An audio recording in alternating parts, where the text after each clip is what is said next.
Hi, and welcome to the fourth devlog in the design of our first mobile game. Till last week, I had designed a main menu, some basic levels for the game, pause, level complete, and retry menu, and also added a functionality for changing player's skin. So if you are new here, you can always check my previous videos, I'll link them up in the description. And the next milestone in the to-do list is to create a system for random level generation, which this video is all about. So I had this idea of creating an infinite number of finite levels instead of creating a single infinite level. I think this approach has two pros to it. First, me as a developer don't have to worry about a lot of game objects flooding the scene at one time and affecting the performance of the game. And second, with finite level size, player will still have the goal of reaching the finish line. With the level being endless and having no end, I think player won't be engaged in playing the game and will get bored quite easily. So I guess when a player reaches the end of the level, he will accomplish a rewarding feeling even though he is in an infinite loop.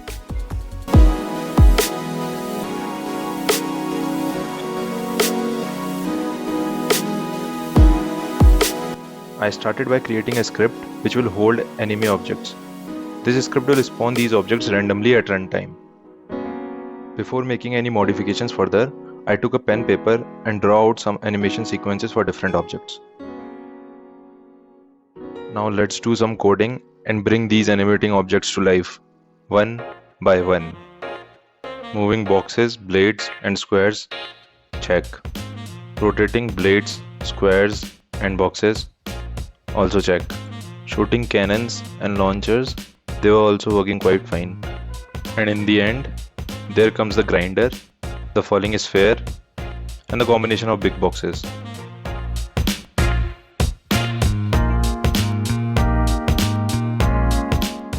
And I forgot to mention this jiggling platform. Once I was done with setting up individual objects, I quickly went on to Trello for defining a sequence of low-level tasks in order to generate an infinite sequence of finite-sized levels.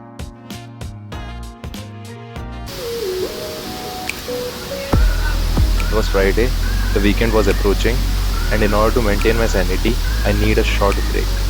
So I planned a short day trip with my childhood friend to a nearby waterfall in middle of a dense forest. Just check this out, guys.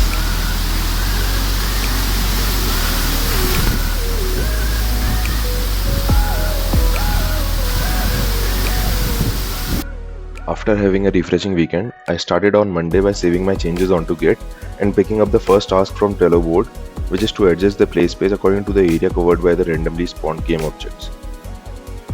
Play space is this blue section over which the camera background and player will move vertically. I want this blue region to scale along y-axis and that too from the top end. In fact, Unity doesn't have any inbuilt functionality for this, but luckily I found a similar question in Unity's forum where someone has posted an approach to replicate this behavior. So on a very high level, the article says that you need to scale the sprite and shift it slowly to position it wherever you want. With this being done and before moving forward, here's a quick question for you.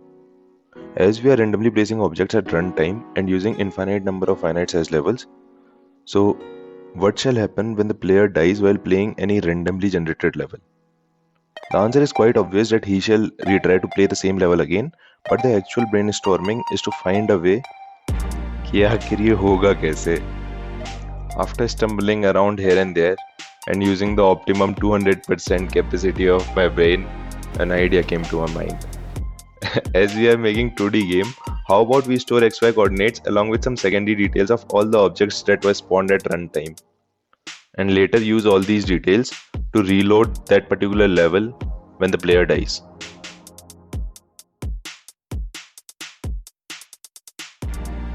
Next comes up disabling the retry and level complete canvas when the player is playing in infinite mode. Even before I started making this game, I wanted the visuals to adjust according to the upgrades chosen by the player. As of now, I am altering only the background, but I'll also manipulate the color of all the objects sometime in the future.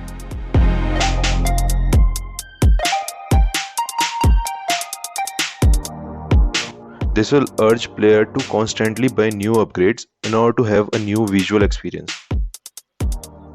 So I spent some time to create gradient backgrounds which will change when the player will upgrade to another skin.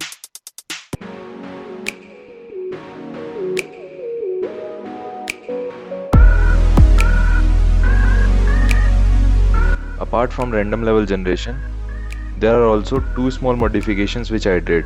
First is, the path drawn in the level will reflect the same color as that of the player's skin.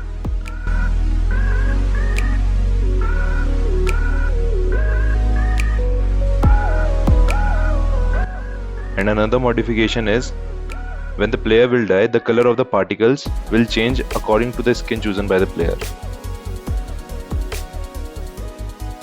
So that's pretty much it for this video.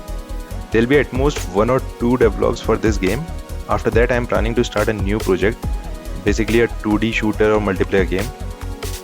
And yeah, don't forget to press that bell icon to get notified for future updates. Thanks for sticking around for so long, I really appreciate that. And if you think this video was helpful in any way, consider subscribing. At last, stay home, stay safe, and goodbye dost.